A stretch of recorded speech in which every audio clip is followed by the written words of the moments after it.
பாலாஜி வணக்கம். உயர்நீதிமன்ற உத்தரவை மீறி ஊடகங்களில் பேசியதற்காக நடிகர் ரவி மோகன் மன்னிப்பு தெரிவித்திருக்கிறார். இந்த நிகழ்வுடைய பின்னணி பொறுத்தவரையில் நடிகர் ரவி மோகன் ஆர்த்தி தம்பதி கருத்து வேறுபாடு காரணமாக பிரிந்து வாழ்ந்து வருகிறார்கள். இந்நிலையில்தான் விவாகரத்து கோரி நடிகர் ரவி மோகன் சென்னை குடும்ப நல நீதிமன்றத்தில் மனு தாக்கல் செய்திருக்கிறார். அந்த வழக்கு தொடர்ந்து நீதிமன்றத்தில் இருந்து வருகின்றது. இந்த நிலையில்தான் இதற்கிடையில் பாடகி கனிஷாவுடன் ரவி மோகன் தொடர்புபடுத்தி பேசியதெல்லாம் மிகப்பெரிய சர்ச்சையாகியது. அது குறித்து இரண்டு தரப்பிலும், அதாவது ஆர்த்தி தரப்பு மற்றும் ரவி மோகன் தரப்பு என இரு தரப்பிலும் மாறி மாறி குற்றம் சாட்டி ஒருவர் மீது ஒருவர் புகார் தெரிவித்து குற்றம் சாட்டி அறிக்கையெல்லாம் தொடர்ச்சியாக வெளியிட்டார்கள்.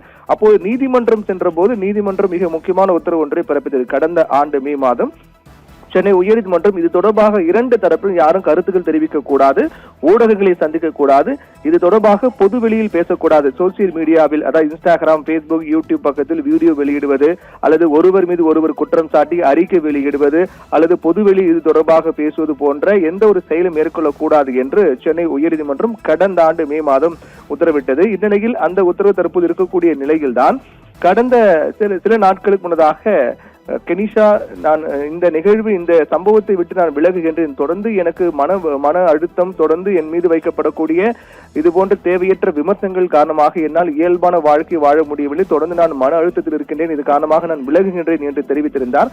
இதற்கு பிறகுதான் கடந்த மே 14ஆம் தேதி என்று ரவி மோகன் செய்தியாளர்களை சந்தித்து மிக உணர்வுபூர்வமாக உணர்ச்சி வசப்பட்டு அழுது பல்வேறு விடயங்கள் குறிப்பிட்டு பேசியிருந்தார். அவருக்கான பிரச்சனைகள், அவருடைய குடும்பத்தில் மனைவியுடனான பிரச்சனை உள்ளிட்ட பல விடயங்கள் குறித்து இதற்கான காரணம் யார், என்ன நடந்தது என்பது தொடர்பாக ஒரு நீண்ட நெடிய விளக்கம் அன்று செய்தியாளர் சந்திப்பு கடந்த மே 14ஆம் தேதி என்று கொடுத்திருந்தார்.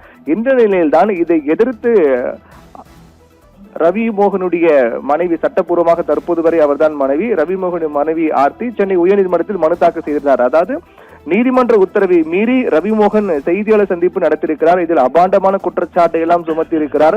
இது உடனடியாக இது குறித்து நடவடிக்கை எடுக்க வேண்டும் என்று, இது நீதிமன்ற உத்தரவை மீறிய செயல் என்று ஆர்த்தி சென்னை உயர்நீதிமன்றத்தில் மனு தாக்கல் செய்திருந்தார்.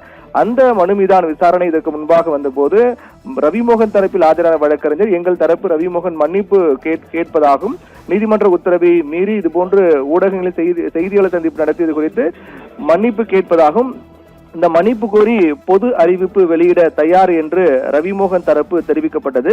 இதை பதிவு செய்து கொண்ட சென்னை உயர்நீதிமன்றம் ஆர்த்தி தாக்கல் செய்த மனுவை முடித்து வைத்தார்கள். இந்த நிலையில்தான் உயர்நீதிமன்றத்தில் அறிவித்த உத்தரவாத அடிப்படையில் ரவி மோகன் மன்னிப்பு கேட்டு பொது அறிவிப்பு ஒன்றை வெளியிட்டிருக்கிறார்.